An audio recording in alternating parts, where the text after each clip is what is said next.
సేవకుల కూడికకు కూడి వచ్చినటువంటి దైవ సేవకులైన మీ అందరికీ ప్రభు పేరట నా హృదయపూర్వకమైన వందనాలు తెలియజేస్తాను. Praise the lord. హల్లెలూయా. కొద్ది మాటలు ధ్యానించుకుని ఇక్కడ ఆశ్చర్యకరంగా వెళదాం. చదవగలిగిన వారు చదివి సహాయం చేయండి. దినవృత్తాంతముల మొదటి గ్రంథము 6వ అధ్యాయము 50వ వచనం నుండి 53వ వచనం వరకు. అహరోను కుమారులలో ఎలియాజరును ఒకడుండెను. వీని కుమారుడు పీనిహాసు కుమారుడు అబిషువ కుమారుడు బుక్కి కుమారుడు ఉచ్చి కుమారుడు జెరహ్యా కుమారుడు మెరాయోతు కుమారుడు అమర్యా కుమారుడు అహిటూబు కుమారుడు సాదోకు కుమారుడు అహిమైసు. చాలు, చాలా జాగ్రత్తగా ఈ మాటలు గమనించండి. ఇక్కడ మనకి సాదోకు అనే ఒక దైవజనుడు, యాజకుడు మనకి కనిపిస్తూ ఉన్నాడు. ఈయన లేవి గోత్రమునకు సంబంధించిన వ్యక్తి.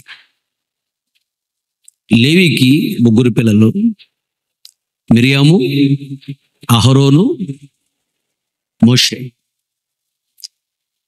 లేవి గోత్రముల నుండి వచ్చిన వాడు అహరోను వంశం నుండి వచ్చిన వాడు సాదోకు. అహరోను వంశస్థులందరూ కూడా సేవకులని దేవుడు చెప్పాడు. అంటే పుట్టగానే సేవకులు వాళ్ళు. తల్లి గర్భంలో రూపొందించుకొనిపోయి దేవుడు సేవకు మనల్ని ప్రత్యేకించాడు. ఈ సాదోకు ఈయన దైవ సేవకుడు. ఈరోజు ఈ సాదోకు గురించి కొన్ని విషయాలు మనము ధ్యానించబోతూ ఉన్నాము. సాదోకు అనగా నీతిమంతుడు అని అర్థం. నీతిమంతుడు అనగానే మనం చాలా విషయాలు చెప్పాము. అబ్రహాము దేవుణ్ణి నమ్మినది అతనికి నీతిగా ఎంచబడను. దేవుణ్ణి నమ్మటమే నీతి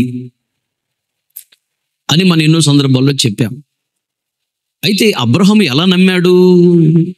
హెబ్రీయులకు రాసిన పత్రిక 6:15 ఆ మాట నమ్మి అతడు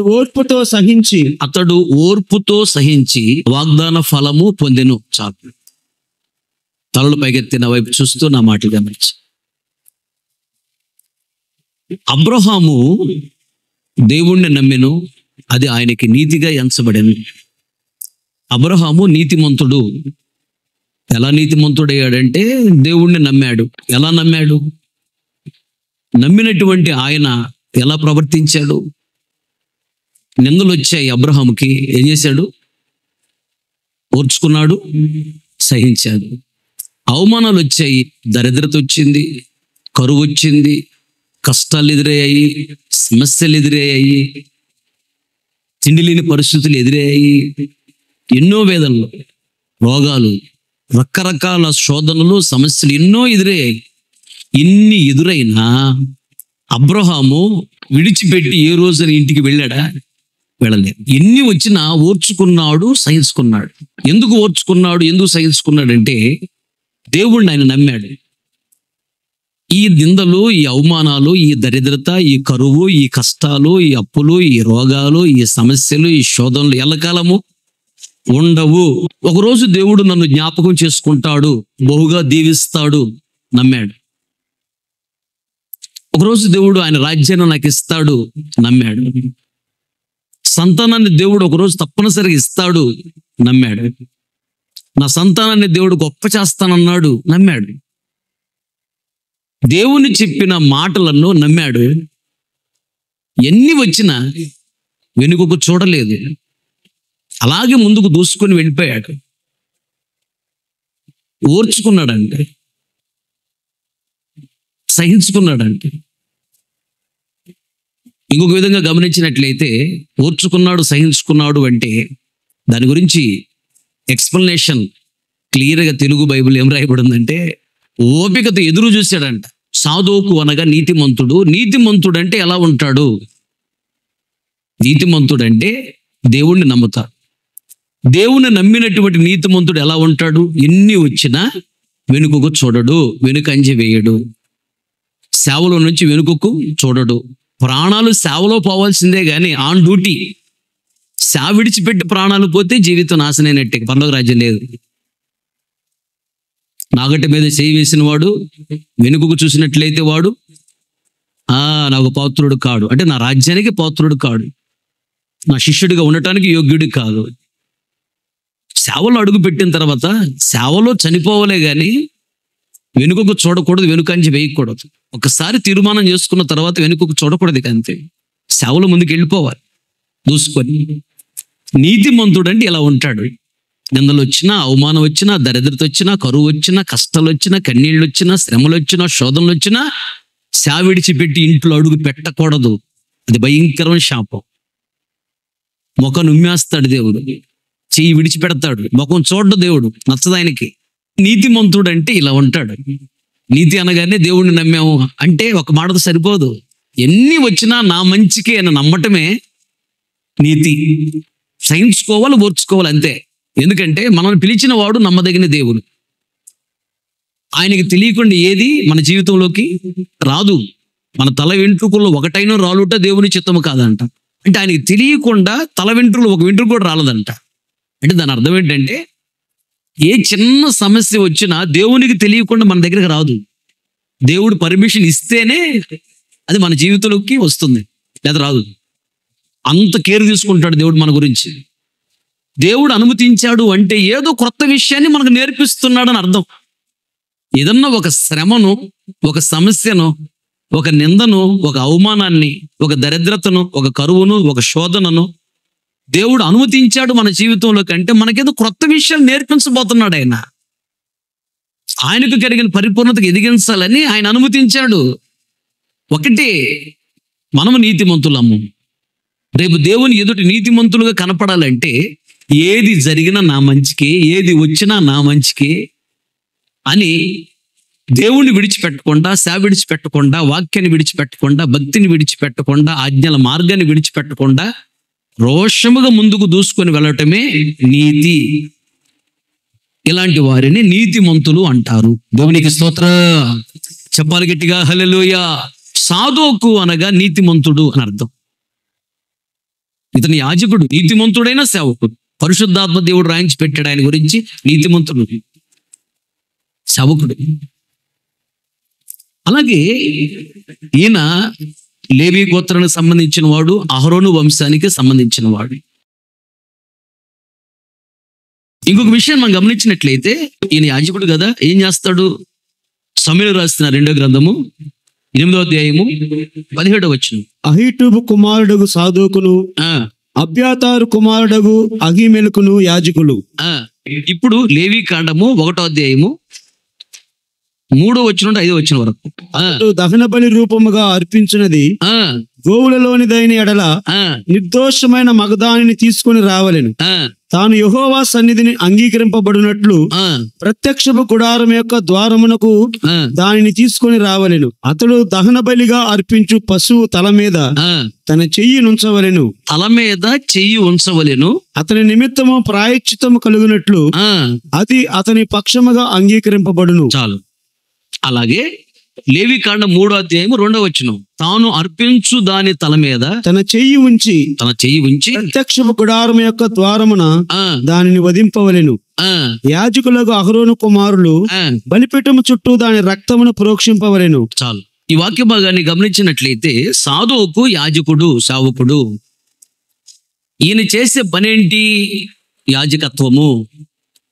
యాజకత్వం అంటే ఏం చేస్తాడు అంటే, ఒక ఇశ్రాయేలీయుడు ఏదన్నా పాపం చేశాడు అనుకోండి, ఆయన పాపాలు క్షమించబడాలంటే ఆయన ఒక కోడెదూడను కానీ, ఆ పాప యొక్క పరిమాణాన్ని బట్టి, లేదా ఒక పొట్టేళ్ళను కానీ, ఒక మేకపోతును కానీ, మగవాటిని తీసుకురావాలి, లేదా గోవులను కానీ తీసుకుని వచ్చి ఈ దైవ సేవకుడికి ఇచ్చినప్పుడు దైవ సేవకుడు ముందు దాని తల మీద చేయబెట్టి ప్రార్థన చేస్తాడట.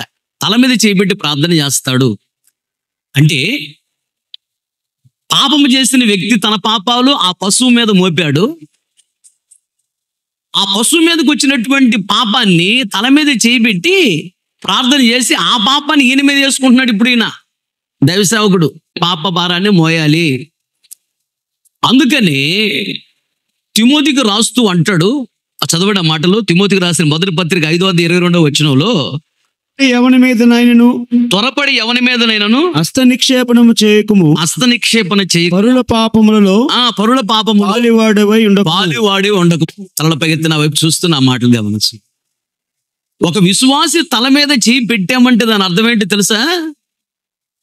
ఇతని పాపాలు క్షమించు ప్రభువా, ఇతని పాపాలన్నీ నా తల మీద వేసుకుంటున్నాను నేను. ఇతన్ని క్షమించు, ఇప్పుడు ఇతనిలో పాపాన్ని తీసే, ఆ పాపాలు నేను మోస్తాలే. ఇంకా అర్థమయ్యే రీతిలో చెప్పాలంటే ఎంత ఇవ్వాలి? అప్పు 50,000 ఇవ్వాలా? సరే ఈయన ఇవ్వలేడులే కానీ 50,000 నేను ఇస్తా, అతను విడిచిపెట్టు అని మన నెత్తి మీద వేసుకోవటం. తల మీద చేయి పెట్టి విశ్వాసికి నువ్వు ప్రార్థన చేస్తున్నావు అంటే వాళ్ళ పాపాలన్నీ మన నెత్తి మీద వేసుకున్నట్టు దాని అర్థం. అది ఇప్పుడు సేవకుడు చేసే పని అది. అయితే ఇక్కడ అంటాడు, నువ్వు తొందరపడి హస్త నిక్షేపణ చేయకు, పరుల పాపములో పాలు పొంపులు పొందొద్దును అంటాడు. అదేంటి? అక్కడ పాత నిబంధనలో దైవజనుడు తల మీద చేయడం ప్రార్థన చేస్తున్నాడు కదా, చేయమని దేవుడు చెప్పాడు కదా, ఇక్కడ ఏంటి చేయొద్దు అంటున్నాడు ఏంటి అనుకోవచ్చు. వాస్తవంగా తల మీద చేయబెట్టి ప్రార్థన చేయాలి. ఇక్కడ చెప్పిన మాట ఏంటంటే హస్త నిక్షేపణ అనగా ఎవరిని నువ్వు సేవకుడుగా సేవకురాలుగా త్వరపడి అభిషేకించగాక. దాని అర్థం అది. దానికి ఒక అర్హత కావాలి. అభిషేకించాలంటే, అభిషేకం తీసుకోవాలంటే ఆయనకి అర్హత ఉండాలి. దాని కొరకు నువ్వు ప్రార్థన చేయాలి. ఎందుకంటే ఒక విశ్వాసిని తల మీద చేయబెట్టి ప్రార్థన చేయటం వేరు, సేవకుడిని అభిషేకిస్తూ నువ్వు ప్రార్థన చేయటం వేరు. ఒక విశ్వాసి తల మీద చేయబెట్టి ప్రార్థన చేస్తే ఏం జరుగుతుందంటే ఆ విశ్వాసితో ఉన్నటువంటి ఒక్క దెయ్యం మన మీద గొడవకు వచ్చింది. ఒక్క వ్యక్తిని నువ్వు సేవకుడిగా అభిషేకించావంటే ఆ ప్రాంతంలో ఉన్న దెయ్యాలని నీ మీదకి వస్తాయి. అనుబంధం చెప్తున్నాను. అందుకని దైవజనుడు అంటాడు, నువ్వు తొందరపడి హస్త నిక్షేపణ చేయకు, వాళ్ళ పాపాలు ఏమీ తెలుసుకోగలుగుతా. తల మీద చేయబెట్టి ప్రార్థన చేయాలి. తల మీద చేయబెట్టి విశ్వాసులుగా ప్రార్థన చేయటం వేరు, హస్త నిక్షేపణ వేరు. అనగా సేవకుడిని అభిషేకించడం వేరు. ఒక సేవకుడిగా ఒక వ్యక్తిని నువ్వు అభిషేకిస్తున్నావు అంటే ఆ ప్రాంతంలో దెయ్యాలు మొత్తం వచ్చేస్తాయి నీ మీద గొడవకి. వాటిని తట్టుకునేటువంటి కెపాసిటీ ప్రార్థనా జీవితం నీకుంటేనే ముందుకు రా. తగిన అభిషేకం ఉంటేనే ముందుకు రా. రెడీగా ఉండాలి, లేకపోతే సేవకుడు పతనమైపోతాడు. ఒక విశ్వాసి తల మీద చెప్పి ప్రార్థన చేస్తున్నావు అంటే వీళ్ళని క్షమించు ప్రభువా, వీళ్ళ పాపాలను క్షమించు, ఇక నుంచి ఆ పాపాలన్నీ నా మీద వేసుకుంటున్నా, వీళ్ళకి పాపాలు తీసి అవి నా మీద వేసుకుంటున్నాను, నేను భరిస్తానులే, వీళ్ళని దీవించి. అది దాని అర్థం. అప్పుడు 10 ఇళ్ళకి వెళ్ళి విజిటింగ్ చేసి ఇంటికి వస్తే ఏం జరిగిద్దంటే ఆ 10 ఇళ్లలో ఉన్న దెయ్యాలని సాయంత్రం మన దగ్గరికి వస్తాయి.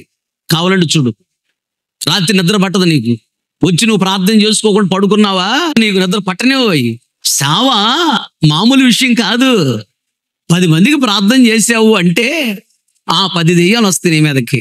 50 మంది ఉన్నారు నీకు విశ్వాసులు అంటే 50 దెయ్యాలతో పోరాడుతున్నావు అని అర్థం. లేకపోతే ఒక్కొక్క ఇంట్లో మళ్ళీ 2-3 దెయ్యాలు ఉండొచ్చు, 10 ఉండొచ్చు దెయ్యాలు, వాటిని కలుపుకోవాలి. మళ్ళీ 100 మంది విశ్వాసులు ఉన్నారంటే 100 దెయ్యాలతో పోరాడుతున్నావని. ఇంటికో దెయ్యం ఉండిద్ది, కొన్ని ఇళ్లలో 2-3 దెయ్యాలు ఉంటాయి, 5 దెయ్యాలు కూడా ఉంటాయి, వాటితో పోరాడుతున్నావు అని అర్థం. చాలా మంది సేవకులు ఎందుకు పతనం అయిపోతున్నారు? దేవుడు సేవకు ఎందుకు పిలిచాడు? గణపరచడానికి పిలిచాడు కదా, దీవించడానికి పిలిచాడు కదా, ఆశీర్వదించడానికి దేవుడు సేవకు పిలిచాడు కదా. మరి ఎందుకు చాలా మంది సేవకులు పతనం అయిపోతున్నారు? సేవలు పాడైపోతున్నాయి, సేవకులు పిల్లలు పాడైపోతున్నారు. ఎందుకు తెలుసా? వాళ్ళకి వెళ్ళి మనము తల మీద చేయి పెట్టి ప్రార్థన చేసినా, చేయి పెట్టకుండా నువ్వు వాళ్ళ కోసం ప్రార్థన చేసినా దాని అర్థం ఏంటంటే వాడి పాపాలు వాళ్ళ మీద నుంచి తొలగించండి అయ్యా, అవి మా మీద వేసుకుంటున్నాను, నేను భరిస్తా అని మన నెత్తి మీద వేసుకున్నాం. 100 మంది ఉన్నారంటే 100 మంది పాపాలు మన మీద మోస్తున్నాం అని అర్థం. ఇప్పుడు మనమే మన పాపాలు 50 కేజీలు బరువు మోస్తున్నాము. ఇక విశ్వాసులు తలా 10 కేజీలు ఇచ్చారు, మొత్తం నెత్తి మీద పెట్టుకున్నాం. ఎంత వెయిట్ అయింది ఇప్పుడు? మాట్లాడరేంటి? 10 మంది ఇచ్చారు, 10 బదులు 100. ఆలోచించు, బరువు పెరుగుతుందా తగ్గుతుందా? విశ్వాసి 1 గంట ప్రార్థన చేస్తే సేవకుడు ఎన్ని గంటలు ప్రార్థన చేయాలి? ఇక ఆలోచించు. ఉదాహరణ 10 కేజీలు బరువు అనేటువంటి పాపం ఒక విశ్వాసం మీద ఉంది, దాని నుంచి విడుదల పొందటానికి ప్రార్థన చేసుకోవాలి. ఒక విశ్వాసే అంత ప్రార్థన చేసుకుంటూ ఉంటే ఆ విశ్వాసుల పాపాలన్నీ మనం నెత్తిన పెట్టుకుంటున్నాం, తలా 10 కేజీలు మనం నెత్తిన పెట్టుకుంటున్నాం. మరి మనకెంత ప్రార్థన ఉండాలి? ప్రార్థన లేకపోతే ఏమవుతుందో ఆలోచించారా? అందుకు సేవకులు చాలా మంది పతనమైపోతూ ఉన్నారు. అది గమనించాలి. ఓ దేవా నన్నేలా చెయ్యి విడిచిద్ది అన్నాడు యేసయ్య. ఎందుకన్నాడు అన్నమాట? అసలు తండ్రి యేసయ్యని చెయ్యి విడిచిపెట్టడం ఏంటి?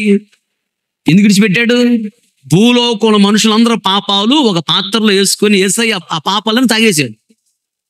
అంటే వీళ్ళ ప్రజలందరినీ క్షమించండి అయ్యా, భూలోకంలో మనుషులందరికీ క్షమించండి, వాళ్ళ పాపాలు నా మీద వేసుకుంటున్నాను నేనని ఒక సేవకుడు ఈ లోకానికి వచ్చాడు కదా. ఆ పాపాలు పాత్రలో పోసుకుని యేసయ్య తాగాడు, ఆయన మీద వేసుకున్నాడు పాపం. అందుకని యేసయ్య శాపగ్రాహి ఆయన రాయబడింది. భూలోకల మనుషులందరూ శాపం ఆయన మీదకి వచ్చింది. ఎప్పుడైతే మనుషులందరూ పాపాలు యేసయ్య మీద వేసుకున్నాడో, ఆ పాప పాత్రలో తాగేశాడో, యేసయ్య ఒక పాపం వచ్చేసిందో, వెంటనే తండ్రి పట్టుకోలేక చెయ్యి విడిచిపెట్టేశాడు. ఆయన మహాపరిశుద్ధుడు కదా తండ్రి. ఇప్పుడు యేసయ్య మిగిల్చినటువంటి సేవే మనం చేస్తున్నాం. మనం చేసే పని అదే. ఇప్పుడు 10 మంది విశ్వాసుల కొరకు ప్రార్థన చేసేవంటి వాళ్ళల్లో ఉన్న పాపాలన్నీ మన మీద వేసుకుంటున్నాం. మన మీద పాప భారం పెరుగుతుంది. పాప భారం పెరుగుతుందంటే మనం ప్రార్థన చేసుకొని మన పాపాల నుంచి మనం విడుదల పొందాలి. విశ్వాసుల పాపాలు కూడా మన మీదకి వచ్చినాయి కదా, వాటి నుంచి మనం విడుదల పొందాలి. అంటే ఎంత ప్రార్థన చేయాలో ఆలోచించండి. ఇంకా 10 మంది విశ్వాసులు ఉన్నారంటే 10 మంది విశ్వాసుల పాపాలు నువ్వు మోయాలి. 50 మంది విశ్వాసులు ఉన్నారంటే 50 మంది పాపాలు నువ్వు మోయాలి. 100 మంది ఉన్నారంటే 100 మంది పాపాలు నువ్వు మోయాలి. మరి దానికి ఎంత ప్రార్థన కావాలి? సేవ అంటే ఏమనుకుంటున్నావు? మల్లె పూలకు తెల్ల బట్టలు వేసుకుని తిరగటం అనుకుంటున్నావు ఏంటి? 20 మంది విశ్వాసం ఉన్నారంటే 200 కేజీలు బరువు నీ మీద ఉన్నట్టే. మోయగలవా? మోసేటువంటి కెపాసిటీ నీకుందా? ఆ కృప ఉందా? ఆ ప్రార్థన జీవితం ఉందా? ఆ అభిషేకం ఉందా? 30 మంది విశ్వాసులు ఉన్నారంటే 300 కేజీలు బరువు ఉన్నట్టే పైన. 50 మంది విశ్వాసులు ఉన్నారంటే 500 కేజీలు బరువు ఉన్నట్టే. ఎప్పుడు మోయగలం తెలుసా? దేవుని కృపలో మనం మోయగలము. ప్రజలాడు హల్లెలూయా. అందుకనే సేవకుడికి ఇచ్చే కృప వేరు, విశ్వాసికి ఇచ్చే కృప వేరు. విశ్వాసికి ఇచ్చే అభిషేకం వేరు, సేవకుడికి ఇచ్చే అభిషేకం వేరు. ఒక్క సేవకుడి మీదకి వచ్చిన అభిషేకం అంటే 70 మందిని అభిషేకించాడంట మోషే. వాళ్ళందరూ ఆ కార్యక్రమాలను చూసుకోవడానికి, అందరికి న్యాయం తీర్చడానికి ఒక్క మోషే మీదకి వచ్చిన అభిషేకము 70 మంది మీద పంపించేసాడు. సేవకుడికి ఇచ్చే అభిషేకం వేరు, సేవకుడికి ఇచ్చే కృప వేరు, సేవకుడికి ఇచ్చే తలాంతులు వేరు, సేవకుడికి ఇచ్చే వరాలు వేరు. విశ్వాసి పరిస్థితి వేరు, సేవకుడి పరిస్థితి వేరు. మనం ఈ విధముగా ఒక విశ్వాసి 10 కేజీలే మోస్తాడు పాప భారం. మనం 50 మంది ఉన్నారంటే 500 కేజీలు మోయాలి. మరి 10 కేజీలు మోసేవాడికి ఇచ్చిన బలము 500 కేజీలు మోసేవాడికి ఇచ్చే బలం ఒకటిగా ఉండిద్దా? ఉండదు. అయితే ప్రార్థన కావాలి. 50 మంది విశ్వాసులు ఉన్నారంటే ఫర్ ఎగ్జాంపుల్ 500 కేజీలు మోయాలి మనం బరువు. 500 కేజీలు బరువు మోయాలి అంటే కృప కావాలి, బలము కావాలి. బలం అంటే కృప ఉంటే బలం వచ్చిద్ది. కృప ఎలా వచ్చిద్ది అంటే ప్రార్థన జీవితం ఉంటే కృప వచ్చిద్ది, బలం వచ్చిద్ది, కృపలో మోయగలం. కృప కావాలంటే ప్రార్థన కావాలి. గంటల గంటల ప్రార్థన జీవితం కావాలి. 24 గంటలు సెల్ ఫోన్ పట్టుకొని కూర్చుంటే 24 గంటలు ఊళ్ళెంబడి తిరుగుతూ ఉంటారు కొందరు, ఈయనకొక తిరిగినట్టుగా. అదేదో నువ్వు మోకరించి ప్రార్థన చేసుకోవచ్చు కదా. ప్రార్థన చేస్తున్నావా? కనుక సాధోకు యాజకుడు ఆయన చేసే పని ఏంటంటే, పాపము చేసిన వ్యక్తి ఒక పశువుని తీసుకుని వస్తే బలి ఇవ్వటానికి ఆయన నా పాపాలని ఈ పశువు మీద మోపాను అనగానే ఈయన ఆ పశువు మీద చేయి పెట్టి ప్రార్థన చేసి ఆ పాపాలను ఈయన ఎత్తినేసుకుంటాడు. మనం చేసే పని అది. ఇప్పుడు ఇంటింటి తిరిగి ప్రార్థన చేస్తున్నామంటే మనం చేసే పని అది. వాళ్ళ పాపాలు మనం ఎత్తినేసుకుంటున్నాం, వాళ్ళ పాప భారం మనం మోస్తున్నాము, మోయాలి. మరి ఎంత ప్రార్థన ఉండాలి? మరి ఆ ప్రార్థన జీవితం ఉన్నదా? ప్రార్థన జీవితం కలిగి మంచి బలాన్ని పొందుకొని మంచి కృపను పొందుకుంటే ఈజీ. సేవ చాలా కష్టం. ప్రార్థన జీవితం ఉన్నప్పుడు చాలా ఈజీ సేవ. ప్రార్థన జీవితం లేకపోతే చాలా కష్టం. అందుకు చాలా మంది సేవకులు సాతాను శక్తులు ఎదిరించేట కృప, బలము, ఆ ప్రార్థన జీవితం లేక చాలా మంది సేవకులు పతనం అయిపోతున్నారు. సేవకులు పిల్లలు పతనం అయిపోతున్నారు. సేవలు అభివృద్ధి చెందట్లేదు. తగిన ప్రార్థన జీవితం ఉండాలి, ప్రార్థన చేయాలి, గంటల గంటల ప్రార్థనలో ఉండాలి. ఒక టైం పెట్టుకోవాలి. మనకు తినటానికి టైం ఉండిద్ది, నిద్రపోవటానికి టైం ఉండిద్ది, సెల్ ఫోన్ చూడటానికి టైం చాలా ఉండిద్ది. మామూలుగా రోజుకి 24 గంటలు అయితే మన 48 గంటలు ఉండేది సెల్ ఫోన్ చూసుకోవడానికి. మనకి రోజుకి ప్రార్థనకి సమయం లేదు. ఎంత ప్రార్థన చేస్తున్నాం? ఒకసారి మనమే పరీక్షించుకుందాం. మన ప్రార్థన అంతా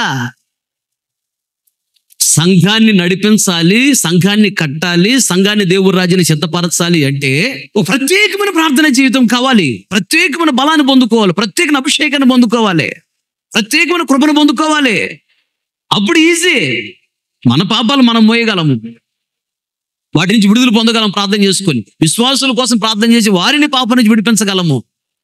మనము దేవుడి రాజ్యానికి వెళ్ళగలము, విశ్వాసులు దేవుడి రాజ్యాన్ని తీసుకొని వెళ్ళగలము.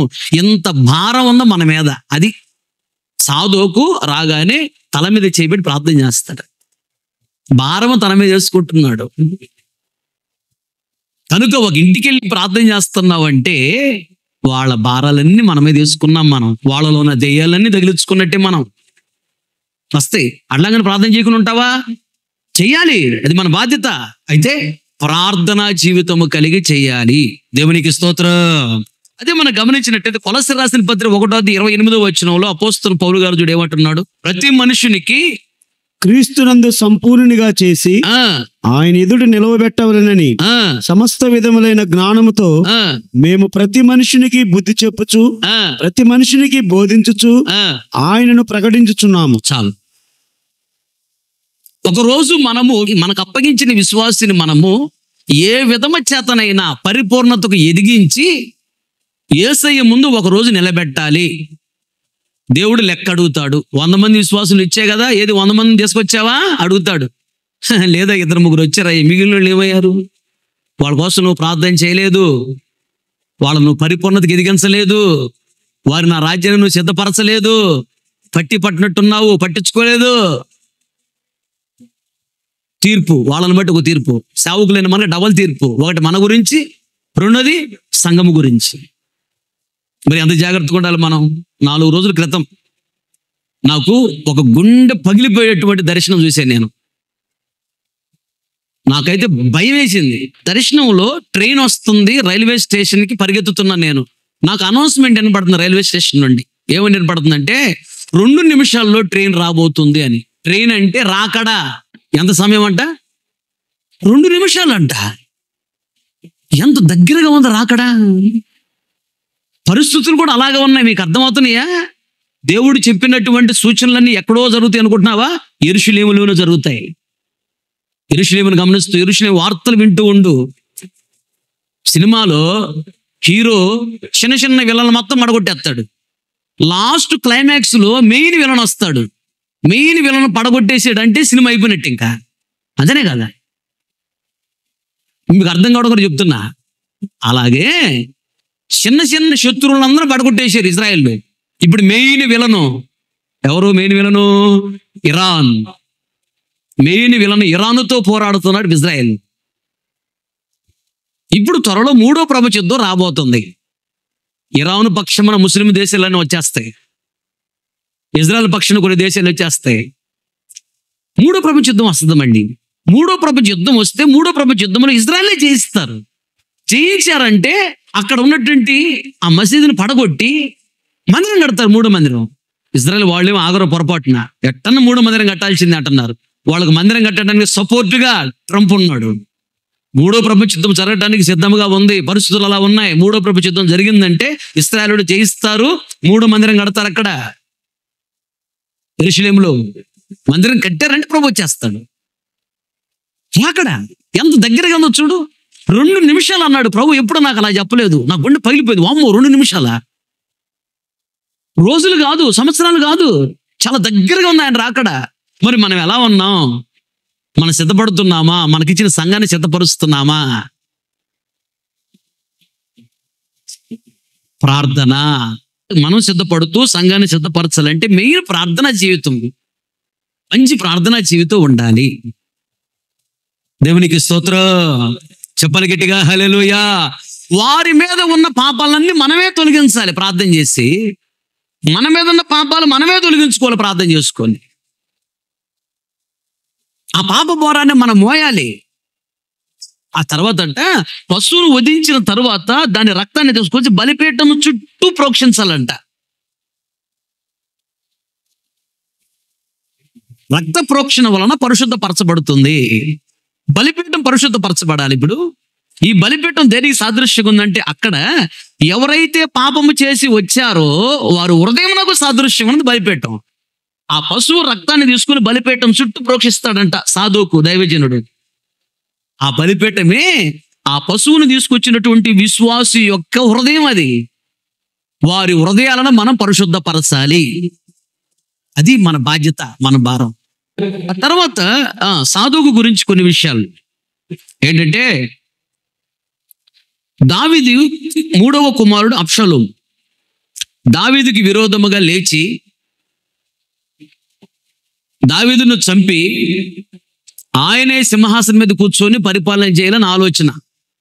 ఇది దేవుని చిత్తము కాదు. ఆయన కొందరిని ఏర్పాటు చేసుకున్నాడు. అబ్యాతారు అనేటువంటి దైవ సేవకుని ఏర్పాటు చేసుకున్నాడు. ప్రధాన యాజకుడు పెద్ద పాస్టర్ గారినే లైన్లో పెట్టుకున్నాడు. లైన్లో పెట్టుకొని ఈయన విరోధముగా లేచి ఒక ప్రాంతాన్ని తీసుకెళ్ళి ఈయన తనను అభిషేకించడానికి సేవకులను కొందరు మనుషులను తీసుకుని వెళుతున్నాడు. నేను రాజుగా అభిషేకించబడాలి. ఏంటంటే దావీదు రాజు కింద నేను ఉండలేను, నా వల్ల కాదు, నేనే రాజుగా ఉండాలి అనే ఇలాంటి మైండ్, అబ్షాలోము మైండ్ ఉన్నవాడు సేవకుల మీటింగ్ రాడు. ఏమనుకుంటున్నా 15 మంది విశ్వాసులు ఉన్నారు. అసలు నాకు ఇల్లు గడిచిద్ది. ఆయన దగ్గర మనం పోయేదేంటి? అబ్షాలోము పరిస్థితి ఇప్పుడు అదే. దావీదు పెత్తనం కింద మనం ఉండేదేంటి? దావీదు చేతి కింద మనం ఉండేదేంటి? దావీదు ఎవరు? తండ్రే. నేను అధికారిగా ఉంటా, నేనే పెత్తనం చేయాలి. పెత్తనం మైండ్ వచ్చింది. దేవుని చిత్తము కాదు ఇది. నువ్వు అణిగి మెనిగి దగ్గరుండరా బాబు అని దేవుడు పెడితే సొంతగా తనంతట తానుగా రాజుగా అభిషేకించుకొని ఆయన గొప్పడైపోయి వెళ్ళిపోయాడు. అయితే అబ్షాలోము పక్షాన కొందరు చేరారంట, కానీ సాధువుకు వాళ్ళ పక్షమని చేరలేదంట. దావీదు దేవుని చిత్త ప్రకారము రాజుగా పరిపాలన చేస్తున్నవాడు. దేవుడే దావీదును అభిషేకించాడు. అబ్షాలోమును దేవుడు అభిషేకించలేదు. అబ్షాలోమును దేవుడు కోరుకోలేదు. అబ్షాలోము దగ్గరికి వెళ్ళకూడదు. కొందరు సేవకులు కూడా వెళ్ళారు, కొందరు సైనికులు వెళ్ళారు. పెద్ద పెద్దోళ్ళు చాలా మంది దావీదు విడిచిపెట్టి వెళ్ళిపోయారు. సాధువుకి వెళ్ళలా. దావీదు పక్షానే ఉన్నాడు సాధువుకు. దావీదు పక్షాన ఉన్నాడు, ఇది దేవుని చిత్తములో ఉన్నవాడని. కనుక సాధువుకుతో దావీదు అంటాడు, చదవండి ఆ మాటలు. సమూయేలు 2వ గ్రంథము 15వ అధ్యాయము 27, 28 వచనాలు. యాజకుడైన సాధువుకుతో ఇట్లా నేను సాధువుకు, నీవు దీర్ఘదర్శివి కావా? శుభమంది నీవును నీ కుమారుడు అహిమయసు అబ్యాతారునకు పుట్టిన యోనాతానను నీ 2 కుమారులను పట్టణమునకు పోవలెను. ఆలకించుము. నీ యొద్ద నుండి నాకు రూఢి అయిన వర్తమానం వచ్చు వరకు నేను అరణ్యమందలి రేవుల దగ్గర నిలిచియుందును. కాబట్టి సాధోకును అబ్యాతారును దేవుని మందసమును యెరూషలేమునకు తిరిగి తీసుకొని పోయి అక్కడ నిలిపిరి. దేవునికి స్తోత్రం, హల్లెలూయా. ఇక్కడ మనం గమనించవలసిన విషయం ఏంటంటే, అబ్షాలోము విరోధముగా లేచి రాజ్య పరిపాలన చేయాలని, దావీదును చంపాలని ప్రయత్నంతో పోరాడుతూ ఉంటే సాధోకు విషయం తెలిసింది. సాధోకు వెళ్ళలా. నేను రానన్నాడు. కొందరు బలవంతం చేశారు రమ్మని, నేను రానన్నాడు. దాని విషయంలో దావీదు అంటాడు సాధోకుని, సాధోకు ఎవరు నీవు దీర్ఘదర్శివి అన్నాడు. దీర్ఘదర్శి అంటే అర్థం ఏంటంటే రాబో యొక్క ప్రమాదాన్ని గుర్తించేవాడు. రాబో దినాల్లో ఏమి జరుగుతుంది, ఏమి జరగబోతుంది ముందుగానే తెలుసుకొని తన జీవితాన్ని కాపాడుకునేవాడు, సంఘాన్ని కాపాడేవాడిని దీర్ఘదర్శి అంటారు. ఏమి జరుగుతుంది, ఏమి జరగబోతుంది, ఏది సత్యము, ఏది అసత్యము, దావీదు ఎవరు, అబ్షాలోము ఎవరు? దావీదు దేవుని చేత అభిషేకించబడిన వాడు. అబ్షాలోమును దేవుడి చేత అభిషేకించబడలా. ఇశ్రాయేలును పరిపాలన చేయటానికి దావీదును దేవుడు కోరుకున్న, అబ్షాలోమును కోరుకోడా. అబ్షాలోముతో మనం వెళితే మన జీవితాలు నాశనం అయిపోతాయి. దేవుని చేత ఏర్పాటు చేయబడిన వాడు దావీదు, దేవుని చేత అభిషేకించబడిన వాడు దావీదు, దేవుని చేత పంపబడిన వాడు దావీదు. మరి దావీదుని విడిచిపెట్టి వివేచించకుండా కొందరు సేవకులు వెళ్ళిపోయారు. పెద్ద పెద్దోళ్ళు సైనికులు వెళ్ళిపోయారు. పెద్ద పెద్ద మహానుభావులు వెళ్ళిపోయారు దావీదుతో ఉన్న వాళ్ళే. కానీ సాధువుకు వెళ్ళలా. సాధువుకు అప్పుడు పెద్ద పాస్టరేం కాదు, చిన్న పాస్టరే. అయితే దావీదు అంటాడు, నీవు ఎందుకు వెళ్ళలేదు అంటే అబ్షాలోము బాగా ప్రయత్నం చేశాడు. దావీదు మీద చాలా సార్లు చెప్పాడు, లేని పని ఇవన్నీ చెప్పి దావీదు మీద నుంచి మనసు లేకుండా చేశాడు చాలా మందికి. అబ్షాలోం రాజుకు అభిషేకం చేయాలి, పెత్తనం చేయాలని అబ్షాలోం పెత్తనం మైండ్. కానీ సాదోకు వెళ్ళలా. దావీదు అంటాడు, సాదోకు నువ్వు దీర్ఘదర్శి, నెక్స్ట్ ఏం జరగబోతుందో నీకు తెలుసు. అబ్షాలోం ఏమవుతాడో నీకు తెలుసు, నేనేమవుతానో నీకు తెలుసు. నెక్స్ట్ దేవుడు ఏం చేయబోతున్నాడో, ఫ్యూచర్ ప్లాన్ ఏంటో నీకు గుర్తుపట్టావు నీవు, అందుకని నువ్వు వెళ్ళలేదు. ఆ ముసలోడు ఏముందిలే, రేపు చచ్చేవాడు, కుర్రోడు కదా, అబ్షాలోం చూసుకున్నారండి. నేను రాను, దేవుడు నాకు చెప్పలేదు. అబ్షాలోము నేను కోరుకున్నాను, దేవుడు చెప్పలేదు. దావీదును కోరుకున్నానని దేవుడు చెప్పాడు. దీర్ఘదర్శివి నీవు అన్నాడు. దావీదు అంటాడు, నువ్వు దీర్ఘదర్శివి, ఏమి జరగబోతుందో ముందుగానే గుర్తుపట్టేవాడివి నువ్వు. సేవకుడు దీర్ఘదర్శి అయి ఉండాలి. నీకేం జరగబోతుందో, నీ భార్యకి ఏం జరగబోతుందో, నీ పిల్లలకి ఏం జరగబోతుందో, నీ సంఘానికి ఏం జరగబోతుందో, ఏ కీడు రాబోతుందో ప్రతిదీ తెలుసుకునేటువంటి దీర్ఘదర్శిగా నువ్వు ఉండాలి. ఇది తెలియకపోతే సేవ వేస్ట్. నువ్వు సేవ చేయలేవు, పరలోక రాజ్యానికి వెళ్ళటం చాలా కష్టం. ఏమి జరుగుతుంది, ఏం జరగబోతుందో తెలియాలి నీకు. ప్రతిరోజు నాకు తెలిసిద్ది, ప్రతిరోజు ప్రభు నాతో మాట్లాడతాడు. ఈరోజు ఉదయం కూడా చాలా విషయాలు చెప్పాడు. ప్రతిరోజు ప్రభు చెప్తాడు, సంఘములో ఇది జరగబోతుంది, ఇది జరుగుతుంది, నీకు ఈ ప్రమాదం రాగబోతుంది, జాగ్రత్తగా ఉండని. ఒకరోజు మేము మీటింగ్కి వెళ్తున్నాం. ఆ రోజు ఉదయం ప్రభు చెప్పాడు, నీకు మరణం ఉందో జాగ్రత్త అన్నాడు. అంటే గుండోడు వచ్చి నమ్ము నిలబడ్డాడు, నా వైపు చూస్తున్నాడు. మరణం అక్కతో చెప్పాను, అక్క కూడా చెప్పింది, అయ్యా నీకు మరణం ఉందన్నాడు అయ్యా ప్రభు అన్న. నాకు ప్రభు చెప్పాడక్క మరణం ఉందని, ప్రార్థన చేయన్నాను. నేను ప్రార్థన చేస్తున్నా, తప్పించు ప్రభు అని. మరుసటి రోజు మళ్ళీ విజయవాడ వెళ్తున్నాం బండి పని మీద, మరణం ఉందో నీకు జాగ్రత్త అన్నాడు. మళ్ళీ నిన్న అన్నాడు, ప్రార్థన చేసుకున్నాం, తప్పిపోయింది, కోటానికి వానే ఇల్లు వచ్చాము. ఈరోజు మరి మరణం అన్నాడు, ఏంటి ప్రభు అనుకుంటా తప్పించు ప్రార్థన చేసుకుంటూ వెళ్ళాం విజయవాడ. విజయవాడ వెళ్ళిన తర్వాత టైర్లు వచ్చిన తర్వాత ఒకసారి కూడా మార్చలా. 70,000 కిలోమీటర్ తిరిగింది ఇప్పటికే. టైర్ చూస్తే మాకు కనపడలేదు, లోపల వైపు టైర్ పొడుగులు పగిలిపోయింది, టైర్ చీలిపోయి ఉంది లోపల, కనపట్టలేదు మాకు. అది ఓపెన్ చేసి చూస్తే తెలిసింది.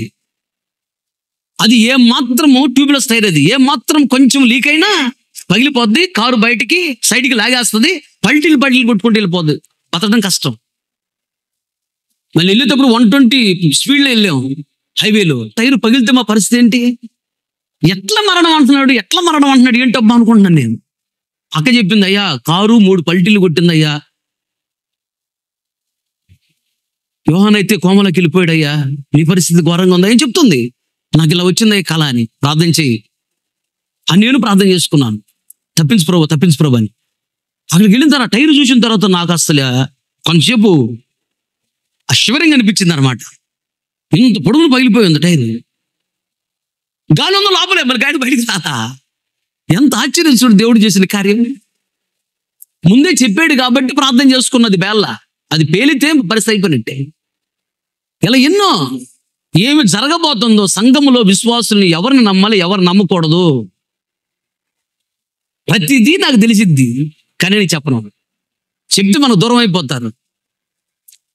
నువ్వు ఇలా అనుకుంటున్నావు చెప్పేమంటే అమ్మో అని దూరం అయిపోతారు. కరెక్ట్ చెప్తున్నాడు అన్నని చెప్పకుండా మనసులో ప్రార్థన చేస్తా, క్షమించు ప్రభు అని. ఎవరు మనకి విరోధంగా మాట్లాడతారు, ప్రవర్తిస్తారంటే వాడు సేవకులైన విశ్వాసులైనా, ఎవరికి దెయ్యాలు పడితే వాళ్ళు నడిపించే సేవకుడికి విరోధంగా మాట్లాడుతూ ప్రవర్తిస్తారు. అది గుర్తుపెట్టుకో, ఇంక పెద్దగా ఏమి చెప్పాల్సిన అవసరం లేదు. సాధువుకు చూడు, దేవుని ఆత్మచేత నడిపించబడేవాడు ఎలా గుర్తుపట్టాడు. దావీదు ఎవరు, అబ్షాలోము ఎవరు? అబ్షాలోముతో మనం వెళ్ళటం ఏంటి? దావీదు ఎవరు? దావీదుకున్న అభిషేకం ఏంటి? దావీదుకున్న కృప ఏంటి? దావీదుకున్న ప్రార్థన జీవితం ఏంటి? దావీదుకున్న వరాలు ఏంటి? గుర్తుపట్టాడు. దావీదుతోనే ఉన్నాడు. అబ్షాలోముతో వెళ్ళినటువంటి వాళ్ళు పతనం అయిపోయారు, అబ్షాలోము చనిపోయాడు. అబ్షాలోము తన వెంట్రుకలను బాగా ప్రేమించేవాడంట, బాగా పొడుగుగా ఉంటాయంట, చాలా అందగాడు అబ్షాలోము. ఆ రోజుల్లో ఆయన లాంటి అందగాడు ఆ ప్రాంతంలో మరి ఒకడు లేడంట. అబ్షాలోము మంచి అందగాడు. ఎంట్రుకలు బాగా పెంచుకున్నాడు, ఎంట్రుకలను బాగా ప్రేమించేవాడంట. ఎంట్రుకలను బాగా ప్రేమించాడు కదా, ఆ ప్రేమించిన ఎంట్రుకలే ఈయన మరణానికి కారణమైనవి. కంచెర గాడ మీద ఎక్కి వెళుతూ ఉంటే మస్తకి చెట్టు కొమ్మలు బాగా కిందకున్నాయి, చెట్టు కిందకి వెళ్ళిపోయిందంట గాడిద. మనవాడు గాలికి ఎంట్రుకలు బాగా పైకి లేస్తున్నాయి, కొమ్మలు ఇరకపోయిన ఎంట్రుకలు. చెట్టుకి వేలాడుతూ ఉన్నాడు, మనవాడు తీసుకోవడం లేదే. ఈ టైంలో ఒకటి చూశాడు, చెప్పేసాడు మనవాడుతూ, వాడి పరిస్థితి ఇలా ఉంది అని చెప్పగానే వెంటనే వాడు బాణంతో కూడా చంపైపోయావా? అయ్యా రాజు సంపద అన్నాడు కదా, అయ్యా నేను వస్తున్నాను. ఇప్పుడు బాణాలతో కూడా చంపేశారు. ఏ ఎంట్రుకలను ప్రేమించాడో ఆ ఎంట్రుకలే తను చనిపోవటానికి కారణమైనవి. దీన్ని చూసి మనం ఏం నేర్చుకోలేదు ఇక్కడ పాఠం. ఎంట్రుకలు అనగా ఆత్మీయ అర్థం ఏంటంటే, ఎంట్రుకలు అంటే ఆలోచన. ఎంట్రుకలు చిందరవందరగా లేచినాయి అంటే దాని అర్థం ఏంటంటే, కలలో దాని అర్థం ఏంటంటే నీకు చెడ్డ ఆలోచనలు వస్తున్నాయి, జాగ్రత్త అని అర్థం. ఏ వెంట్రుకలు ప్రేమించాడో ఆ వెంట్రుకలే ఆయన మరణానికి కారణమైంది. దేవునికి ఇష్టం లేని ఆలోచన తీసుకుంటామో ఆ ఆలోచనే మన మరణానికి కారణమైంది, జాగ్రత్తగా ఉండాలి. దేవునికి ఇష్టం లేని ఆలోచన మనం ఏదైతే చేస్తామో, దేవుని చిత్తములో లేని ఆలోచన ఏదైతే చేస్తామో ఆ ఆలోచనే మరణంలోకి దారి తీస్తుంది అని గుర్తుపట్టాలి. ఇంకొకటి, మస్తకి చెట్టు అంటే ఇశ్రాయేలుకి సాదృశ్యంగా ఉన్నది. యెషయా గ్రంథం 6:13 దానిలో 10వ భాగము మాత్రము విడవబడినను అదియును నాశనమగును. సింధూర మస్తకి వృక్షములు నరకబడిన తర్వాత అది మిగిలియుండు మొద్దు వలె నుండును. అదుగో ఈ మొద్దు నుండి పరిశుద్ధమైన చిగురు పుట్టును. యేసయ్య చాలు. మస్తకి వృక్షం దేనికి సాదృశ్యంగా ఉందంటే ఇశ్రాయేలులకు సాదృశ్యంగా ఉన్నది. వాళ్ళలో నుండి వచ్చాడు కదా యేసయ్య. ఇక్కడ గమనించవలసిన విషయం ఏంటంటే, ఏ ఇశ్రాయేలు సైనికులు అబ్షాలోమును కాపాడుతూ వచ్చారో అదే ఇశ్రాయేలు సైనికులు అబ్షాలోమును చంపారు. గమనించండి. అంటే ఈ మస్తకి వృక్షం అంటే ఇశ్రాయేలుకు సాదృశ్యం ఉన్నది. కొన్ని సందర్భాలలో అబ్షాలోముకి నీడనిచ్చిన మస్తకి వృక్షము అబ్షాలోము చావుకి కారణమైన మస్తకి వృక్షం యొక్క కొమ్మలు. ఈ మస్తకి వృక్షము అనగా ఇశ్రాయేలులో సైనికులు అబ్షాలోమును కాపాడిన సైనికులే అబ్షాలోమును సావునకు కారణమయ్యారు. అబ్షాలోమును కాపాడిన సైనికులే అబ్షాలోమును చంపేశారు. కొన్ని సందర్భాలలో అబ్షాలోముకి నీడనిచ్చినటువంటి మస్తకి వృక్షమే అబ్షాలోము చనిపోవడానికి కారణమైంది. మస్తకి వృక్షం అనగా ఇజ్రాయేలు సైనికులు ఎప్పుడు కాపాడారు, ఎప్పుడు చంపారు? దేవుడు ఏర్పాటు చేసుకున్నటువంటి సేవకుడి పక్షమున ఉన్నంత కాలము అబ్షాలోము బాగున్నాడు. దేవుని ఏర్పాటు చేసుకున్న సేవకుడికి ఎప్పుడైతే విరోధంగా లేచాడో అబ్షాలోము కుమారుడు కావచ్చు, ఇష్టమైన కుమారుడు కావచ్చు, ప్రేమించిన కుమారుడు కావచ్చు, దేవుని చిత్తానుసారముగా పరిపాలన చేసేటువంటి సేవకుడికి విరోధంగా లేచినటువంటి వాడు సొంత కుమారుడైనా నిలబడాడు. అక్కడ దేవుడు ఒప్పుకోడు, తీసేసాడు అంతే. దేవుడు చంపినోడు కూడా దేవుడే శిక్షించలేదు. జాగ్రత్త గమనించండి, దేవుని చిత్తం అది. దీనిని బట్టి మనం నేర్చుకోవాల్సినటువంటి పాఠం ఏంటంటే, దేవుడు ఏర్పాటు చేసుకున్న సేవకుడు, దేవుని ఆత్మచేత నడిపించబడే సేవకుడు, భక్తిగల సేవకుడు ప్రపంచంలో ఎక్కడ ఉన్నా ఆ సేవకుడికి విరోధంగా నువ్వు మాట్లాడినా, ఆ సేవకుడికి విరోధంగా ప్రవర్తించినా ఏ వాగ్దానం నీ జీవితం నెరవేర్చబడదు, నీకు దీవెన ఉండదు, పరలోక రాజ్యానికి వెళ్ళలేవు, అంతే. మరణమే అంటే అగ్నిగుండం. దావీదు పరిశుద్ధాత్మను పొందుకున్న సేవకుడు, దావీదు కృపగల సేవకుడు, దావీదు దేవుడి చేత అభిషేకించబడిన సేవకుడు. దావీదు నా ఇష్టానుసారమైన వాడు, నా ఉద్దేశంలన్నీ నెరవేర్చువాడు అన్నాడు. నా సేవకుడైన దావీదు నేను కనుగొన్నాను, నా పరిశుద్ధ తైలంతో అతను అభిషేకించాను. ఏ శత్రువు అతని మీద జయం పొందలేడు, ఏ శత్రువు దావీదు మీద జయం పొందలేడు. అయ్యా సొంత కొడుకు కదా, సొంత కొడుకైన వాడు, తమ్ముడైన వాడు ఎవడైనా సరే దావీదుకి విరోధంగా లేస్తే ఉన్నాడంతే. దేవుడు ఏర్పాటు చేసుకున్నటువంటి సేవకుడు దావీదు ఇశ్రాయేలు పరిపాలన చేయడానికి. ఆయనకి విరోధంగా లేచినటువంటి వారిని ఏం చేశాడు చూడు, దేవుడు దేనికి అప్పగించాడు చూడు. కాపాడిన ఇశ్రాయేలు సైన్యమే వాళ్ళే చంపేశారు. నీడనిచ్చిన మస్తకి వృక్షమే ఆయనకి అప్పగించింది, అంతే. ఈయన చంపండి అని అప్పగించింది. అలాంటి పరిస్థితుల్లోకి వెళ్ళకూడదని గుర్తుపట్టిన వాడు సాదోకు. అబ్షాలోముకి ఏమి జరగబోతుందో ముందే గుర్తుపట్టిన వాడు సాదోకు. ఎంత ఫోర్స్ చేసినా, ఎంత బ్రతిమలాడినా నేను రానన్నాడు అంతే. ఓ పెద్ద పాస్టర్ గారు వెళ్ళిపోయాడు అబ్షాలోముతో. సాధువు చిన్న పాస్టర్ నేను రానన్నాడు. కారణం ఏంటంటే ఏమి జరగబోతుందని ముందే తెలుసు, ఏమి జరుగుతుందో ముందే తెలుసు.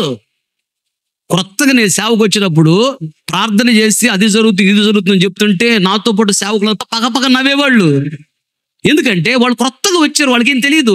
నేను వస్తాను ముందే ఈ వరాన్ని పొందుకొని వచ్చా. సేవకు నన్ను 30 గంట దర్శనమిచ్చి దేవుడు మాట్లాడాడు. మహారాష్ట్ర పూనాలో జాములవాడ అనే ప్రాంతంలో బిల్డింగ్ కన్స్ట్రక్షన్ లో సూపర్వైజర్గా చేస్తున్నాను నేను, గవర్నమెంట్ లిమిటెడ్ కంపెనీలో. దర్శనమిచ్చి 30 గంట ప్రభు నాతో మాట్లాడు. దగ్గరగా చూసాను నేను ప్రభుని. ప్రభు సేవకు పిలిచినప్పుడు నేను ఒకటి అడిగా, ప్రభువా ఈ ముందు ఏమి జరగబోతుందో నాకు తెలియాలి, తెలిస్తే నేను కాపాడుకుంటా, అది తెలియకపోతే నేను సేవ చేయలేను కదా అని అడిగితే, ఆ వరాన్ని నీకు ఇస్తున్నానని దేవుడు చెప్పాడు. పరిశుద్ధాత్మ అభిషేకాన్ని పొందుకున్నప్పుడే వరం వచ్చింది. వాస్తవంగా పరిశుద్ధాత్మ అభిషేకాన్ని పొందక మునిపే వరాన్ని పొందుకొని వచ్చాను నేను. అప్పుడు ఇంకా అభిషేకం పొందలా, వరం ఉంది. మోకరించి ప్రార్థన చేస్తే ఏం జరుగుతుంది ఏం జరగబోతుంది మొత్తం తెలిసిపోయేది. నేను చెప్తుంటే సేవకులు ఎగతాళిగా మాట్లాడేవాళ్ళు. నీ భార్యకి ఏం జరగబోతుంది, నీ భర్తకి ఏం జరగబోతుంది, సాతాను నీ పిల్లల మీదకి ఎలా వస్తున్నాడు, నీ మీదకి ఎలా రాబోతున్నాడు, నీ సంఘం మీదకి ఎలా రాబోతున్నాడు, రాబోతుంది నీ సంఘం ఎలా ఉండిద్ది, ప్రతిదీ నీకు తెలియాలి. దీర్ఘదర్శిగా ఉండాలి. అందుకని అపోస్తలుడు పౌలు గారు అంటాడు, సాతాను తంత్రములను మనము ఎరుగని వారము కాము. ఎలా తెలుసు ఈయనకి? ఈయన దీర్ఘదర్శి. ఏమి జరగబోతుందో ముందే తెలిసిపోద్ది. ఆ చదవండి, కొరింథీయులకు రాసిన మొదటి పత్రిక 12వ అధ్యాయం 8వ వచనంలో ఉంటుంది చూడు. ఏలయనగా ఒకనికి ఆత్మ మూలముగా బుద్ధివాక్యమును, మరి ఒకనికి ఆ ఆత్మను అనుసరించిన జ్ఞానవాక్యమును, మరి ఒకనికి ఆ ఆత్మ వలనే విశ్వాసమును. చాలు. ఇక్కడ 9 వరాలు ఉన్నాయి. 9 వరాలు. మొదటి వరము బుద్ధివాక్యం అనే వరము. నా వైపు చూస్తున్న మాటలు గమనించండి. పరిశుద్ధాత్మ అభిషేకాన్ని పొందుకున్నప్పుడు ఈ వరాలను వస్తాయి.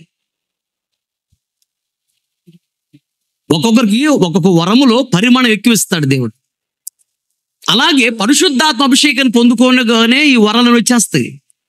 ఆయా ప్రాంతానికి వెళ్ళి సేవ చేస్తున్నప్పుడు అవసరాన్ని బట్టి ఆ వరం అక్కడ వాడబడిద్ది. మన దగ్గర ఎన్నో కూరగంటలు ఉంటాయి, వస్తావు కదా, ప్రతిదీ వాడతావా? పలావ గరిటె ఉండిద్ది, 5 అడుగులు పొడుగుంటుంది, ఇంత వెడల్పు ఉండిద్ది. టిఫిన్ చేసేటప్పుడు దాన్ని వాడతావా?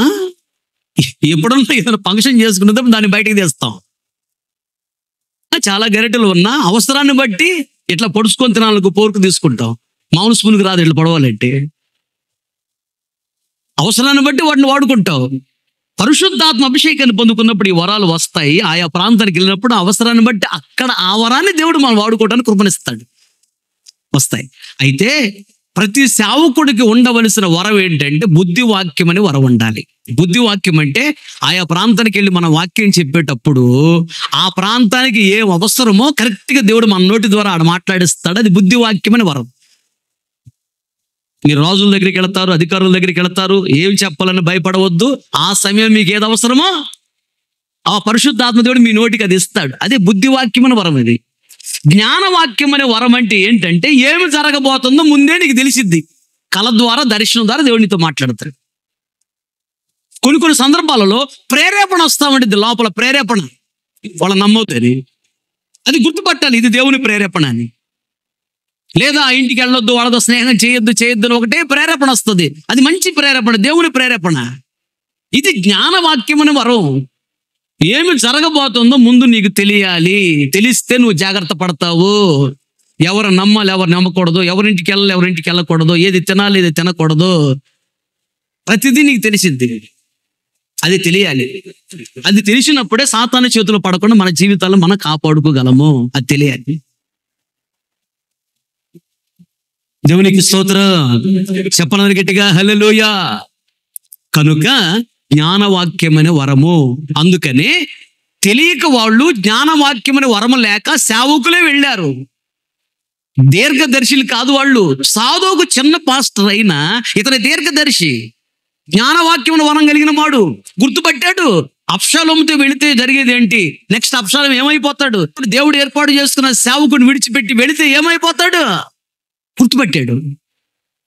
నేను రానన్నాడు. ఇన్ని చెప్పిన నేను రానన్నాడు. దేవుడు ఏర్పాటు చేసుకున్న సేవకుడిని విడిచిపెట్టను, వస్తే జీవితం నాశనం అయిపోయినట్టే. లోతు కూడా అబ్రహాముతో ఉన్నప్పుడు బహుగా దీవించబడ్డాడంట. లోతు అనుకున్నాడంట, ఇది నా జ్ఞానం, ఇది నా తెలివి, నా బలము అబ్బా అనుకున్నాడంట. అందుకని అంటున్నాడు ఏంటంటే వేరుగా ఉందాంలే మనం అంటున్నాడు. అంటే వాళ్ళు కలిసి ఉండలేనంత విస్తరించారంట. ఆ కృప నాది అనుకున్నాడు మనోడు.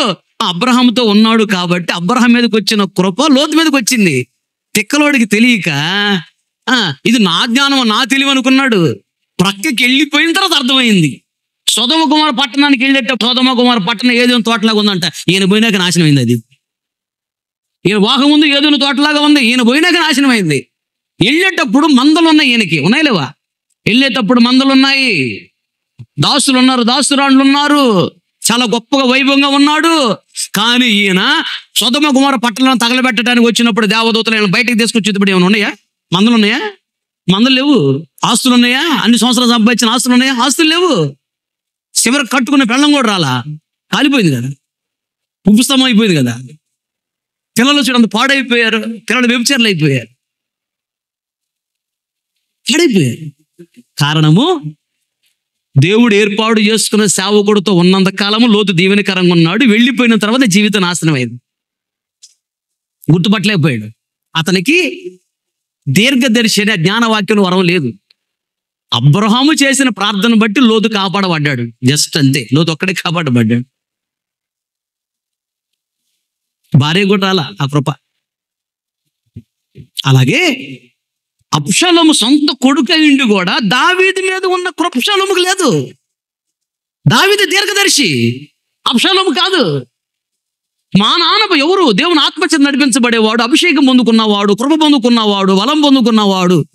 ఆయనకున్న వరాలు వేరు, ఆయనకున్న తలాంతులు వేరు. ఆయనకు విరోధంగా లేస్తే నా పరిస్థితి ఏమైద్దిరా బాబు? ఎవడో ఒకడు పరిపాలన చేస్తాడు. ఎవరు పరిపాలన చేస్తారు? రేపు మా తమ్ముడు పరిపాలన చేస్తాడు, లేదా మా అన్న పరిపాలన చేస్తాడు, అంత మేమే కదా. ఏమైంది? అది కాదు. పెత్తనం మైండ్ వచ్చిందంటే ఇది సైతాన్ మైండ్, లూసిఫర్ మైండ్. అది దేవుని సేవ నమ్మకంగా చేస్తాడు. తగిన సమయంలో దేవుడు హెచ్చిస్తాడు. సేవను మనం గణపరిస్తే దేవుడు మనల్ని గణపరుస్తాడు. సేవ దేవుంది కదా. యథార్థంగా సేవ చేస్తే, నమ్మకంగా సేవ చేస్తే దేవుడే గణపరుస్తాడు. దేవుడు గణపరిస్తే దేవుడు ఆపగలడా? ఆపలేడు. అబ్షాలోము తొందరపడి ఆలోచించకుండా ముందుకెళ్ళినందుకు ప్రాణాలు పోగొట్టుకున్నాడు. అబ్షాలోముకు పరలోక రాజ్యం లేదు.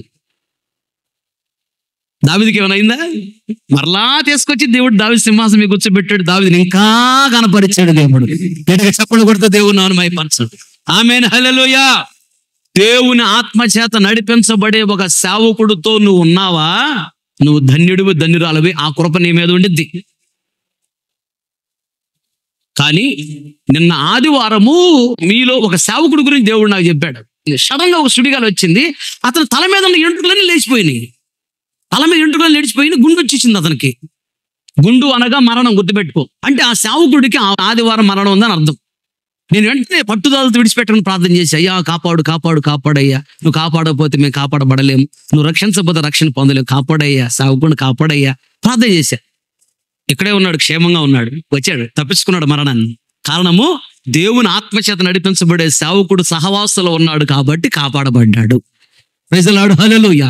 అందుకని దేవుడు చెప్పాడు అపోస్తుల సహవాసంలో ఉండమన్నాడు దేవుడు. అపోస్తులు అంటే దేవుని చేత పిలువబడి దేవుని చేత పంపబడిన సేవకుడితో నువ్వు సహవాసం కలిగి ఉండని దేవుడు చెప్పాడు. సహవాసాలు ఉంటే ఇది లాభం.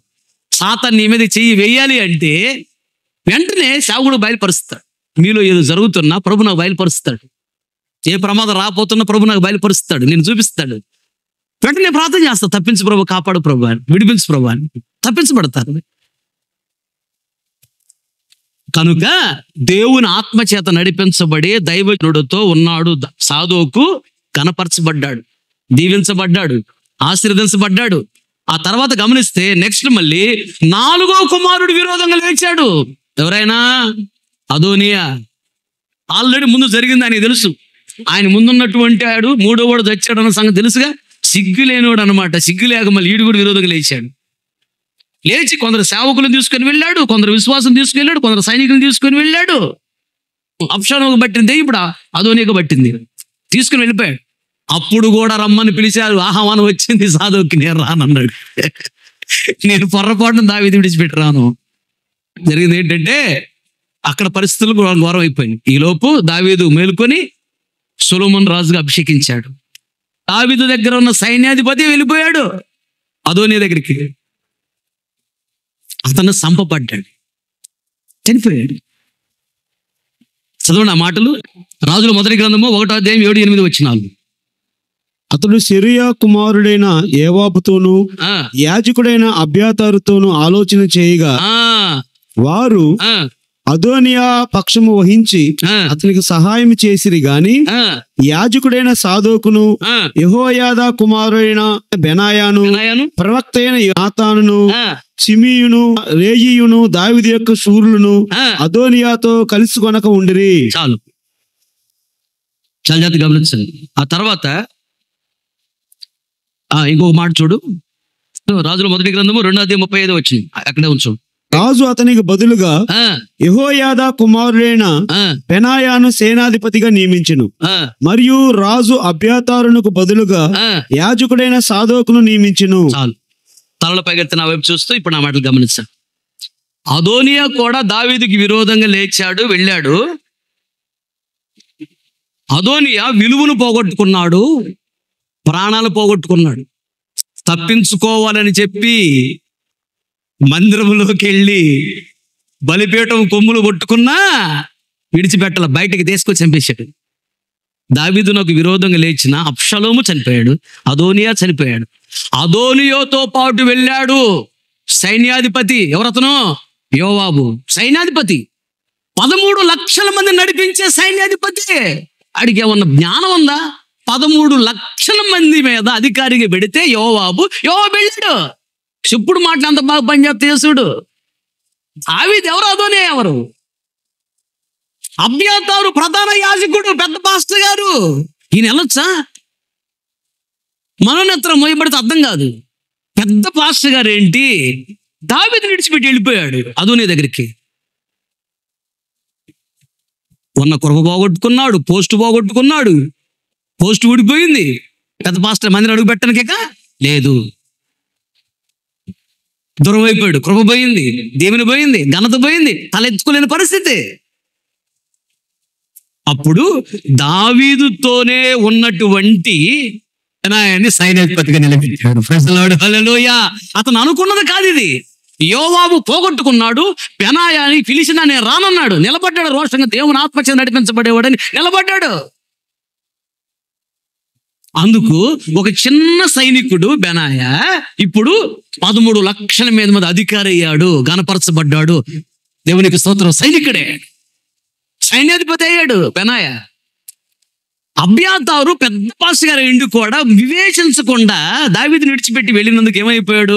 ఉన్న పోస్ట్ పోయింది, కృప పోయింది, బలం పోయింది, జ్ఞానం పోయింది, విలువ లేదు, విలువ పోయింది. పట్టించుకుని వెళ్ళాడు, ఇంట్లో నుంచి బయటికి రావట్లేదు, తలెత్తుకోలేకపోతున్నాడు, మందిలో అడుగు పెట్టకూడదు, ఇక సేవకుడిగా చేయడానికి అధికారం లేదు. ఇక అతని ప్లేస్లో అదోనియా ఎన్నో ఆఫర్లు పెట్టాడు. సాదోకు నువ్వు వస్తే నీకు అది ఇస్తా, ఇది ఇస్తా, అది ఇస్తా, ఇన్ని పెట్టినా నేను రాను, దావీదుని విడిచిపెట్టి నేను రాను. నిలబడ్డందుకు నెక్స్ట్ సాదోకే ప్రధాన యాజకుడయ్యాడు. హల్లెలూయా. ఘనత. దావీదుతో ఉన్నవారు ఘనపరచబడ్డారు, దావీదుని విడిచిపెట్టి వెళ్ళిన వాళ్ళు ఘనహీనులయ్యారు. దావీదుతో ఉన్న వాళ్ళు ఆశీర్వదించబడ్డారు, దావీదుని విడిచిపెట్టిన శపించబడ్డారు. దేవుని ఆత్మచేత నడిపించబడే దైవజనుడితో ఉంటే దీవెనలు ఇలా ఉంటాయి. సేవకులారా, ఆశీర్వదించబడిన సేవకుడితో ఉంటే ఆశీర్వాదం నీ మీదకి వచ్చింది. ఇది దేవుడు ఏర్పాటు చేసుకున్న పరిచర్య.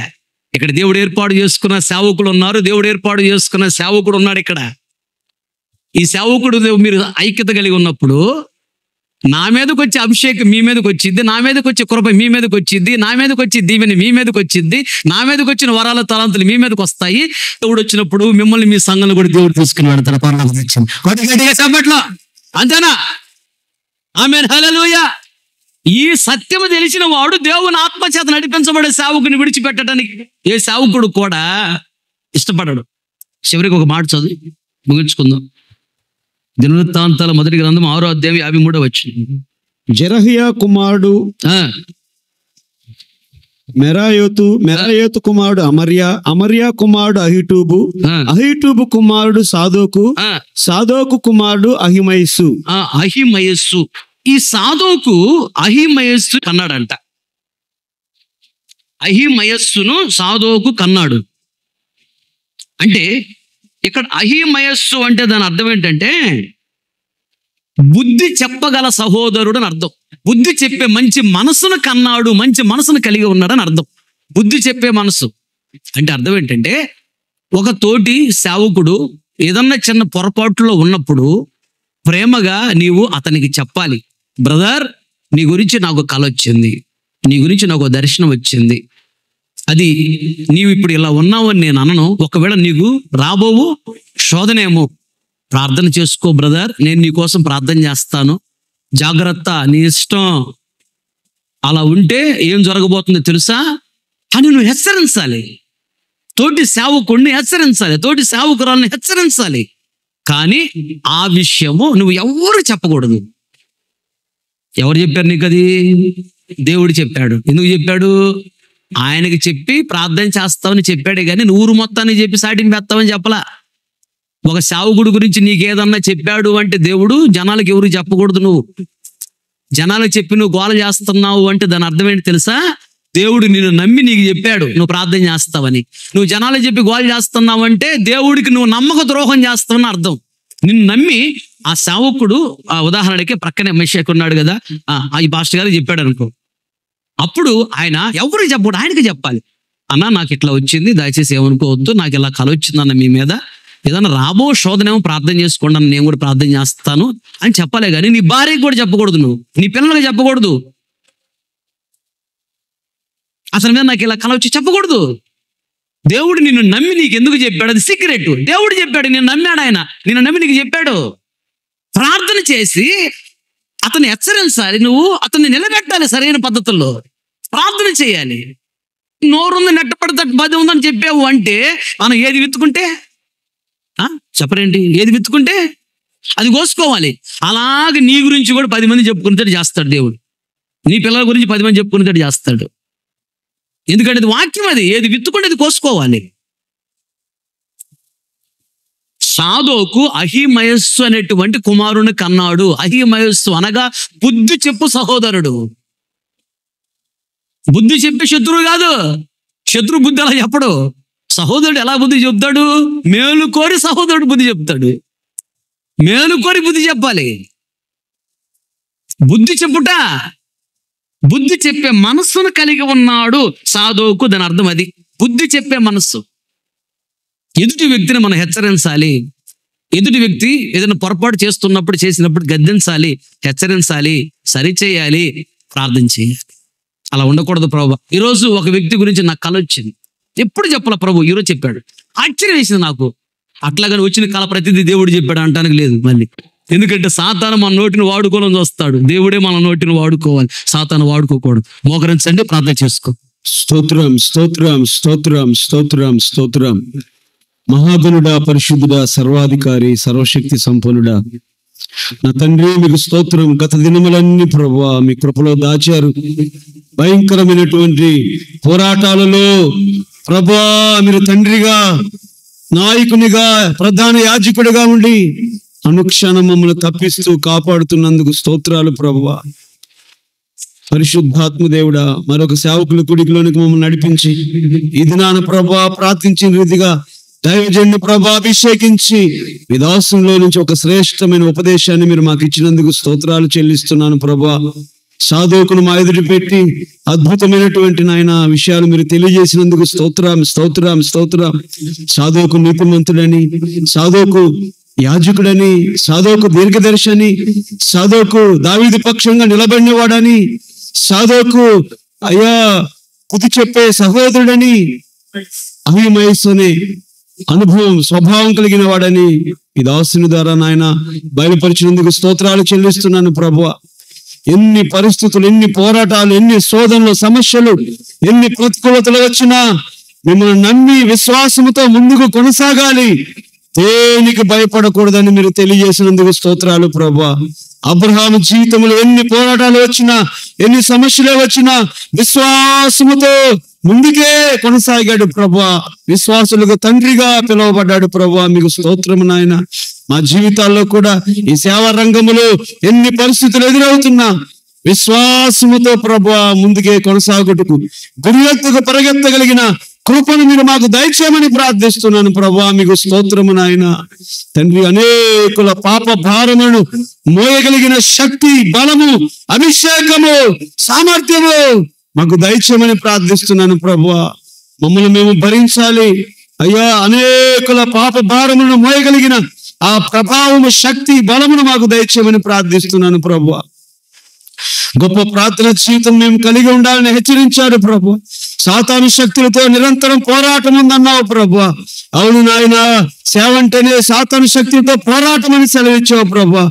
ఈ పోరాటములు అలయక ప్రభా, సమస్యలక గురి ఎత్తుగా పరిగెత్తుడుకు అనేకులను విడిపించగలిగిన అగ్ని అభిషేకం మాకు దయచేయమని ప్రార్థిస్తున్నాను ప్రభా. మీకు స్తోత్రము నాయన. సహాయం చేయండి ప్రభా. అబషాలోము, అదోనియా ఇద్దరు నాశనం అయిపోయారు ప్రభా. అలాంటి జీవితం మాకు వద్దు ప్రభా. అబషాలోము తన వెంట్రుకలు ఎంతో ప్రేమించాడు ప్రభా. అదే వెంట్రుకల ద్వారా నాశనం అయిపోయాడు ప్రభా. అదోనియా బలిపీఠం కొమ్ములు పట్టుకున్నా కూడా అయ్యా దేవుని దయ అతని మీదకి రాలేదు ప్రభా. నశించిపోయారు ప్రభా. దావీదు పక్షముగా నిలబడ్డ సాధోకు ప్రభా గొప్ప ప్రధాన యాజకుడుగా మార్చబడ్డాడు, హెచ్చించబడ్డాడు, దీవించబడ్డాడు, గణపరచబడ్డాడు. దేవుని చేత అభిషేకించబడిన దైవ చిత్తానుసారం సేవ చేస్తున్న దావీదు పక్షంగా ఉన్న సాధోకు గొప్పగా ప్రభా దీవించబడ్డాడు. అలాగూ ప్రభా నాయన, అభిషేకించబడిన దైవజనులతో మేము కలిసి ఉండటానికి అంతవరకు ప్రభా మేము నడిపించబడటానికి మీరు సహాయం చేయమని ప్రార్థిస్తున్నాను ప్రభా. కృప చూపించండి. మీ దాసుని అభిషేకించారు, మీ దాసుని ప్రాంతంలో గొప్ప చేశారు, ఒక ఉన్నతమైనటువంటి పరిచయం మీరు ఇచ్చారు ప్రభా. మీకు స్తోత్రం. దైవజనులతో కలిసి ప్రభా అంతవరకు కొనసాగగలిగిన ఆ కృప, అభిషేకం మాకు దయచేయమని ప్రార్థిస్తున్నాను తండ్రి. మీకు స్తోత్రము నాయన. మీ దాసుని ద్వారా విత్తబడిన ఈ మాటలు, ఈ ఉపదేశం ప్రతి ఒక్కరి గుండెల్లో స్థిరపరచండి, ఫలింపచేయమని ప్రార్థిస్తున్నాను ప్రభా. ఈ జైద్వాని మినిస్ట్రీస్ ని మీరు ఆశీర్వదించి ఇంకను మీరు అభివృద్ధి చేస్తున్నందుకు స్తోత్రము నాయన. మీ దాసుని ప్రభా ఎన్నో పోరాటాలు, ఎన్నో శోధనల నుండి తప్పిస్తూ, కాపాడుతూ, బలపరుస్తూ మీ దాసుని ప్రభా మీరు నిలబెట్టుకుంటున్నందుకు స్తోత్రము నాయన. మీ దాసుని ఇంకను బలపరచండి. ఆరోగ్యం, క్షేమము, సమాధానం, నెమ్మదినివ్వండి. అనేక ప్రాంతాల్లో ఈ శ్రేష్టమైన ఉపదేశాలు బోధిస్తూ ఉండగా మీ దాసుని ద్వారా వ్యక్తపడుతున్న ఉపదేశం ద్వారా అనేకుల పంతకాలు తెగిపోవాలి ప్రభా. అనేక మంది వెలుగులోనికి రావాలి ప్రభా. విస్తారమైన ఆత్మలు రక్షించబడాలి ప్రభా. అనేక మంది దైవజనులు నడుము కట్టబడాలి ప్రభా. అనేక మంది దైవజనులు అగ్ని అభిషేకంతో నింపబడాలి ప్రభా. అలాంటి అగ్ని పాత్రగా మీ దాసుని ఇంకా మండించి, అభిషేకించి ఇంకను వాడుకోమని ప్రార్థిస్తున్నాను ప్రభా. ఈ దినము నాయన ఈ సేవకుల కుడికి వచ్చిన ప్రతి సేవకుని ప్రభా మీరు బలపరచండి. ప్రతి ఒక్కరి సేవను మీరు ఆశీర్వదించండి. ప్రతి ఒక్కరిని ఇంకా మండింపచేయమని ప్రార్థిస్తున్నాను. ఈ ఉన్నతమైన సహవాసంలో ప్రభా మీరు అంటికట్టి స్థిరపరిచి ఉన్నతంగా దీవించి నడిపించి మహిమ పొందండి. మీరు త్వరగా రాబోతుండగా మహిమ కలిగిన మీరు రాకడ కొరకు మమ్మల్ని అందరినీ సిద్ధపరచమని నజరేయుడైన యేసు పరిశుద్ధ నామములో ప్రార్థించి పొందినాము తండ్రి. ఆమేన్. ఆమేన్. ఆమేన్. మన తండ్రి అయిన దేవుని ప్రేమ, కుమారుడైన యేసుక్రీస్తు వారి కృప, పరిశుద్ధాత్మని అన్యోన్య సహవాసం, సన్నిధి చేరిన మనకును, ప్రపంచంలో సకల కోటి పరిశుద్ధులందరికీ, మరి ముఖ్యంగా వాక్యాన్ని తీర్మానం చేసుకున్న ప్రతి ఒక్క సేవకుని దేవుడు జ్ఞాపకం చేసుకొని సాధువుకుని దీవించినట్టుగా దేవుడు బహుగా దీవించి అంతవరకు దేవుడు నడిపించును గాక. ఆమేన్. హల్లెలూయా. ఇతడితో ఈ సేవకుల మీటింగ్ ముగించబడింది. ఓపికతో వాక్యం మీ అందరికీ ప్రభు పేరట మరొకసారి హృదయపూర్వక వందనాలు తెలియజేస్తున్నాను.